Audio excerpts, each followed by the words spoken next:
Louvado seja nosso Senhor Jesus Cristo, para sempre seja louvado.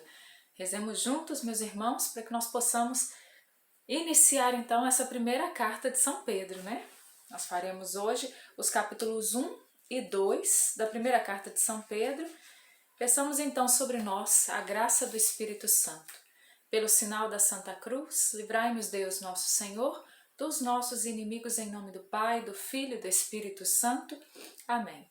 Vinde, Espírito Santo, enchei os corações dos vossos fiéis e acendei neles o fogo do vosso amor. Enviai-nos, ó Pai, o vosso Espírito, e tudo será criado, e renovareis a face da terra. Oremos. Ó Deus, que instruíste os corações dos vossos fiéis com a luz do Espírito Santo, fazei que apreciemos retamente todas as coisas, segundo o mesmo Espírito, e gozemos sempre de sua consolação, por Cristo Senhor nosso. Amém. Nós estamos então na primeira carta de São Pedro, capítulo 1. Pedro, apóstolo de Jesus Cristo, aos eleitos que são estrangeiros e estão espalhados no Ponto, Galácia, Capadócia, Ásia e Bitínia, eleitos segundo a presciência de Deus e santificados pelo Espírito para obedecer a Jesus Cristo e receber a sua parte da aspersão do seu sangue. A graça e a paz sejam dadas em abundância. Então tem essa saudação inicial, e nessa saudação inicial vai falar então que essa carta foi escrita por São Pedro, né? Então, continuando no versículo 3, diz assim: Bendito seja Deus, o Pai de nosso Senhor Jesus Cristo. Na sua grande misericórdia, Ele nos fez renascer pela ressurreição de Jesus Cristo dentre os mortos, para uma viva esperança, para uma herança incorruptível, incontaminável, imarcessível, reservada para vós nos céus, para vós que sois guardados pelo poder de Deus, por causa da vossa fé, para a salvação que está pronta para se manifestar nos últimos tempos. É isso o que constitui a vossa alegria, apesar das aflições passageiras, a vos serem causadas ainda por diversas provações, para que a prova a que é submetida a vossa fé, mais preciosa que o ouro perecível, o qual, entretanto, não deixamos de provar ao fogo, redunde para o vosso louvor, para a vossa honra e para a vossa glória, quando Jesus Cristo se manifestar. Esse Jesus vós o amais, sem terdes visto, credes nele, sem o verdes ainda. E isso é para vós a fonte de uma alegria inefável e gloriosa, porque vós estáis certos de obter, como preço da vossa fé, a salvação de vossas almas. Então a gente percebe nesse início, né, dessa carta de São Pedro, a gente percebe que ele lança o nosso olhar na esperança, né? Ele lança o nosso olhar na fé, na graça de Deus que nós alcançamos pela fé, né? E isso não é sem problemas, sem tribulações, como vem dizer aqui no versículo 6, é isso que constitui a vossa alegria, apesar das aflições passageiras a vos serem causadas ainda por diversas provações. Então ele nos leva a pensar também que os problemas passam, né? As tribulações passam, as provações passam, né? Mas a gente tem o olho voltado, os olhos voltados, o olhar voltado para as coisas que não passam, né? E ele aqui vai exaltar também a nossa fé, claro, a fé daqueles aos quais era direcionada essa carta, e que nós podemos dizer que também é o mesmo caso de cada um de nós. Nós que não vimos Jesus, nós não comemos com Jesus, nós não convivemos com Jesus como Pedro conviveu, né? E ele vai dizer: esse Jesus vós o amais, sem o terdes visto. E isso, crede nele sem o verdes ainda. E isso é para vós a fonte de uma alegria inefável e gloriosa. Então, como o próprio Jesus disse, né? Felizes são aqueles que hão de crer sem ter visto. Somos nós. Nós somos felizes porque nós acreditamos sem ter visto. Nós sabemos que a nossa fé é uma fé fundamentada, nós sabemos que a nossa fé é autêntica, ela é verdadeira, né? Nós sabemos que Jesus Cristo está vivo e Ele nos dá muitas graças para que nós possamos crer também, né? Deus nos dá essa graça de acreditar. Mas Pedro vai dizer aqui então que nós somos felizes por isso, né? Nós acreditamos, mesmo sem ter tido a mesma chance que ele, que viu, ouviu e conviveu com Jesus, né? Lá no versículo 13 vai dizer assim: cingi, portanto, os rins do vosso espírito, sede sóbrios e colocai toda a vossa esperança na graça que vos será dada no dia em que Jesus Cristo aparecer. Ele já falou sobre isso um pouco antes aqui, essa esperança na vinda de Jesus, e ele volta a falar sobre isso, né? Essa esperança quando Jesus Cristo aparecer.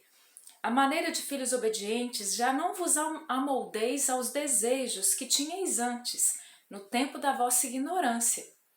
Então, como filhos obedientes, nós não podemos estar no molde de uma vida passada, né? Nós não podemos continuar vivendo os vícios, os erros, os pecados da vida passada, né? Isso não é mais possível na nossa vida. A exemplo da santidade, ele vai dizer que esse é o tempo da ignorância, porque nós não conhecíamos, né? Então, a partir do momento que nós temos conhecimento, não cabe mais. A exemplo da santidade daquele que vos chamou, sede também vós santos em vossas ações, pois está escrito: sede santos, porque eu sou santo. Ele vem retomando aqui Levítico 11:44. Então, a gente vê, né? A Bíblia é permeada desse chamado à santidade, né? E não seria diferente aqui com o primeiro Papa da Igreja, né? São Pedro que vem nos chamar à santidade, a palavra de Deus que vem nos chamar à santidade, né? Lá no versículo 22 vem dizer: em obediência à verdade, tendes purificado as vossas almas para praticardes um amor fraterno sincero. Amai-vos, pois, uns aos outros ardentemente e do fundo do coração, pois fostes regenerados não de uma semente corruptível, mas pela palavra de Deus, semente incorruptível, viva e eterna. Porque toda a carne é como a erva, e toda a sua glória como a flor da erva. Seca-se a erva e cai a flor, mas a palavra do Senhor permanece eternamente. Ora, essa palavra é a que vos foi anunciada pelo Evangelho. Então aqui vem trazer essa realidade do amor fraterno, né? Da necessidade do amor, porque se nós vivêssemos o amor verdadeiro, o amor autêntico, nós seríamos santos, não é? Se nós amássemos com um amor autêntico, nós seríamos santos.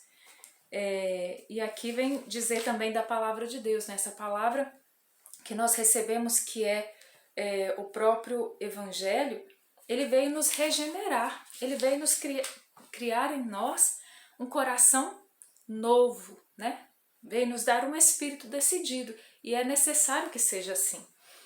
O capítulo 2 da primeira carta de São Pedro vai dizer: deponde, pois, toda malícia, toda astúcia, fingimentos, invejas e toda espécie de maledicências. Como crianças recém-nascidas, desejai com ardor o leite espiritual que vos fará crescer para a salvação, se é que tendes saboreado quão suave é o Senhor.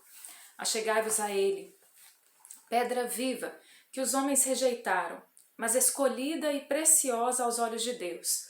E quais outras pedras vivas vós também vos tornais os materiais desse edifício espiritual, um sacerdócio santo, para oferecer vítimas espirituais, agradáveis a Deus por Jesus Cristo. Então, assim como o próprio São Paulo já trouxe a nós, Pedro também vai dizer que nós somos pedras vivas desse edifício, né? Nós somos essas pedras vivas que nos achegamos a Jesus, né? Essa pedra que foi rejeitada, mas que se tornou, como nós já vimos, a pedra angular, né? E nós vamos nos tornar nesse edifício essas pedras vivas, né? Bendito seja Deus que nos escolheu dessa forma. Vem o versículo 8, nela tropeçamos, né? Jesus, a pedra angular que foi rejeitada, vai dizer: nela tropeçam porque não obedecem à palavra. E realmente era tal o seu destino.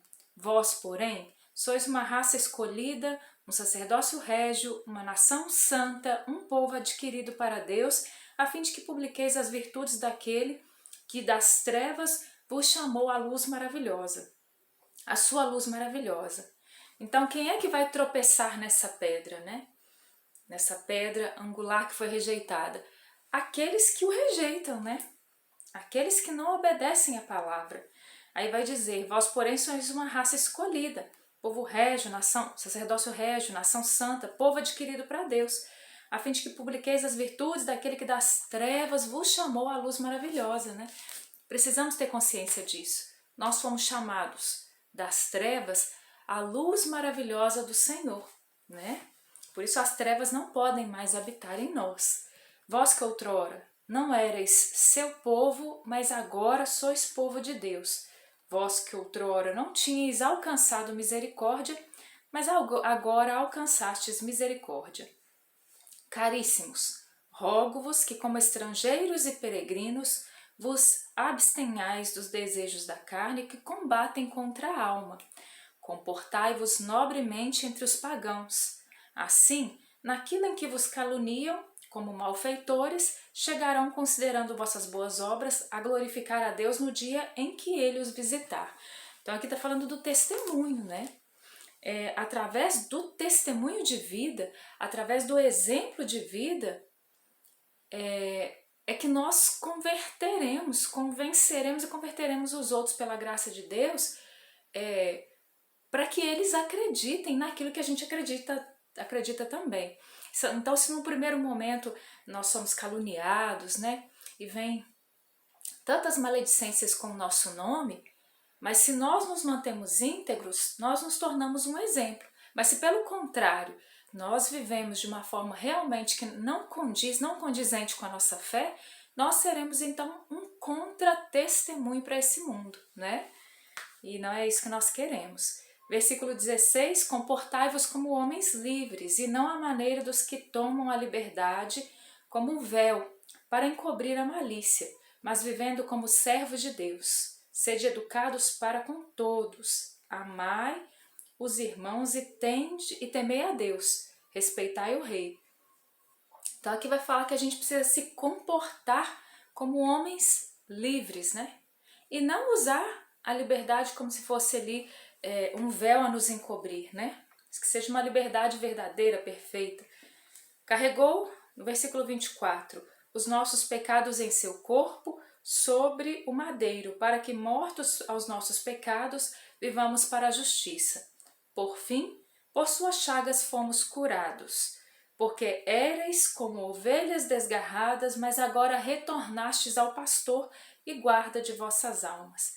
Então Jesus Cristo, ele carregou sobre si os nossos pecados, né?